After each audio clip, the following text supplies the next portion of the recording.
Hello, welcome to 100 Sub Special. Well, it's actually 127 Sub Special.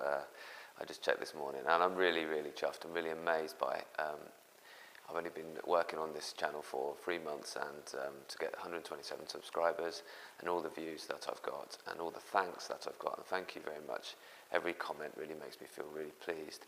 I started making these videos to be useful to the people I taught, the people I used to teach, and it's really great to see that it's people all over the country and all over the world that actually watch these videos, and I hope you get a lot out of them.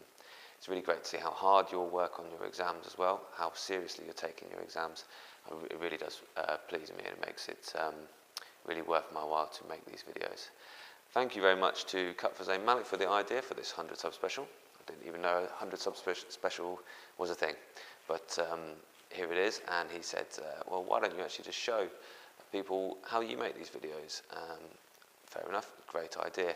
If you're a student, then maybe you just want a more interesting way to do your homework, maybe more interesting than writing another essay or writing another lab report or making a poster.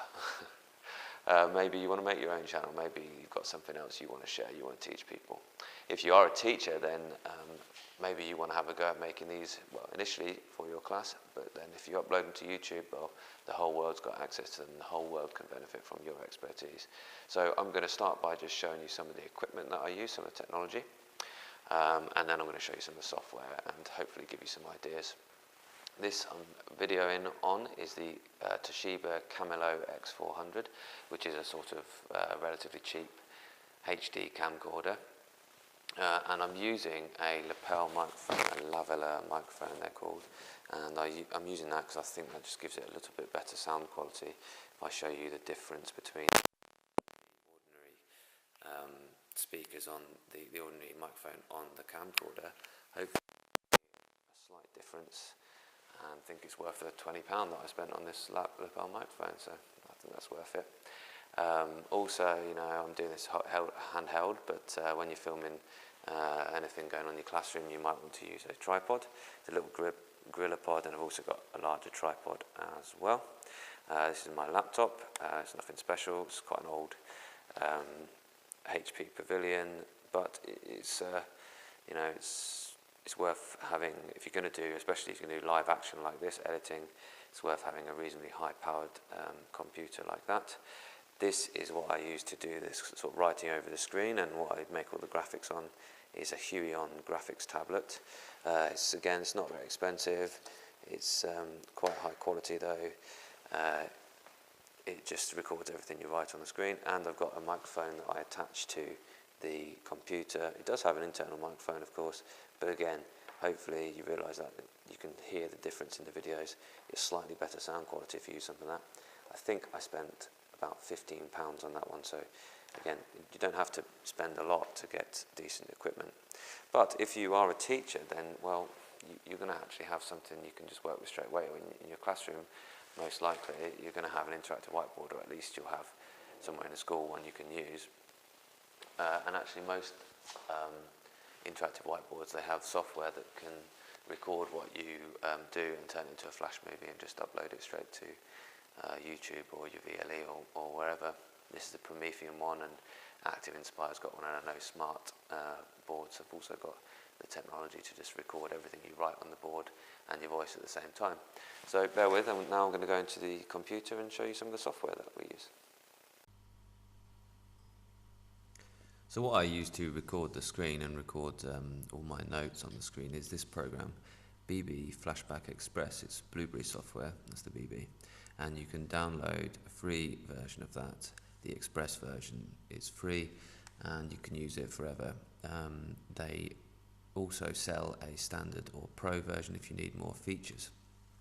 And then what I then use is Photoshop, and I'm using Photoshop here on an educational license, and that allows me to create my kind of presentations, and I just bring in different layers and take out different layers when I want to explain something. So how do I actually use that? Well, when you start Flashback Express, you get a window like this. You can choose to either record the full screen, which I'm doing now, just a region of the screen, which I mainly use, what sound to record, the external microphone, and what you hear is what I use. Sometimes you may want to have the webcam in one of the corners so people can see your face while you're talking to them. And I also use then, and then once you've done that, then you can select a region of the screen. So this region I've selected is just the bit I want people to see. So I've still got my tools around the outside to make my annotations. And I basically set that to be the amount of pixels that I want it to actually record. So the height is 720 and the width is 1280, which is HD, but it's not full HD. So that's the kind of standard aspect ratio for a HD movie at 720p, you call it. And then you can just drag this box so you're only looking at a certain area of the screen, you're only recording a certain area of the screen. Then you record away, and once you're finished, you press Control, Shift and S and it stops, and you can save it. You can either open it to view it in the kind of flashback editing suite, or you can, if you've got the full version, you can share straight to YouTube, but you don't need that. Or you can export it, that's what I do, just export it, and I export it as, I export it as an AVI. No, I don't, sorry, I export it as Flash, because AVI is a much larger video. It's like a lossless video compression. If you were trying to watch it on a movie screen, on a cinema or something, you might want to go high quality like that, but Flash is perfectly fine, and actually everything that gets uploaded to YouTube gets turned into Flash anyway, so that is the option that you want to use. And once you've done that, really it's just click through, click OK. There are a few settings if you want to change them, but pretty much you're okay just to export it as it is, and export it straight to, upload it straight to YouTube. So sometimes I want to do a little bit of editing, so I do use the YouTube editing function as well, which I'll just show you. This is obviously my channel, my view, 127 subscribers, thank you again. And if I go onto this function here, I can get the Creator Studio, and then there's all the different options and things that you've got with YouTube. Just while that loads, I'll just maybe show you a free alternative. This is what Sal Khan uses of Khan Academy to do his writing over the screen. He uses Smooth Draw, which is a free version that's trying to kind of imitate a Photoshop. Really, it's a lot smaller than Photoshop, but it's just good enough to use like a blackboard. Or of course you could just use Microsoft Paint or whatever you've got on your system already, just as long as you can write over it. So this is the channel dashboard, Creator Studio dashboard. You can see my little graph there. That was the day before AQA P2, I think, and that was the day before OCR P1, 2 and 3, was just yesterday. And then if I go create a video editor, I've actually got a nice simple sort of drag and drop video editor, which is perfectly fine to use. Really, it's you can basically just drag in, if I want to, if I upload my clips, and then I just drag them in and it adds to the main video, and you can create the video and export like that. So, very easy to do, very easy to use. I do sometimes use Adobe Premiere Pro, again thank you Adobe,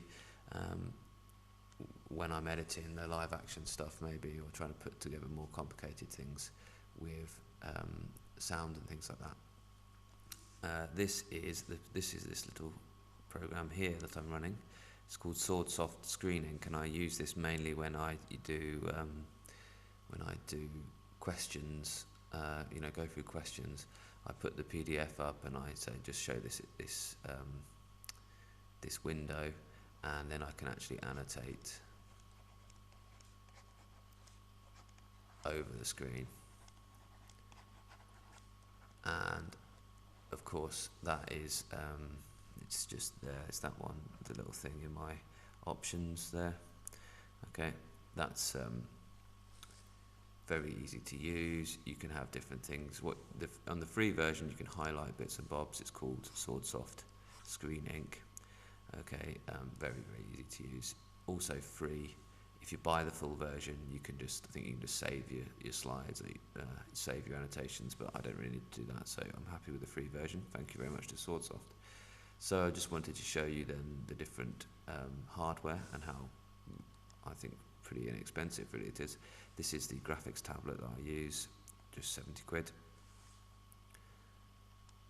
This is the Lavalier microphone, which did a little bit of research.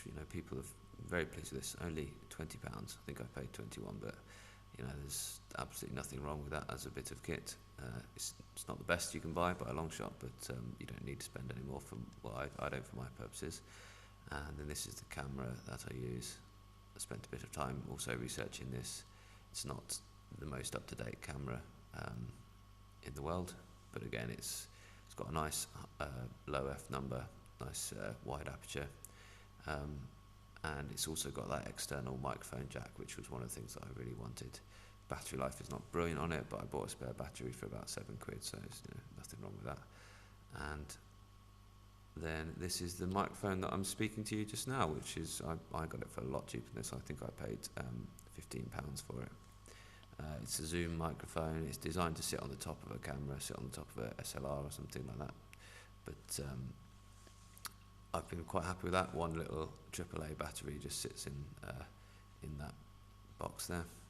Well, that's just about everything, I think, except just to say thank you once again for subscribing. Thank you once again for watching, and I really am that pleased at how many subscribers and how many thanks I've got. So I hope you'll give them a go. Let me know if you do. Let me know if this has helped you. I'll also put just a couple of links over the screen now, maybe, that are links to other ways you can create them, and I'll put a link to a video that explains how to use a smartboard to directly make a video, and hopefully one that shows you how to use a Promethean board to directly make a video to make your life easier. I'll just say one more thing as well. Apple, lots of people use an app called Explain Everything for their, if you're an Apple product user, then Explain Everything is what a lot of people do use to make quickly and easily make educational videos. All right, well, happy educating.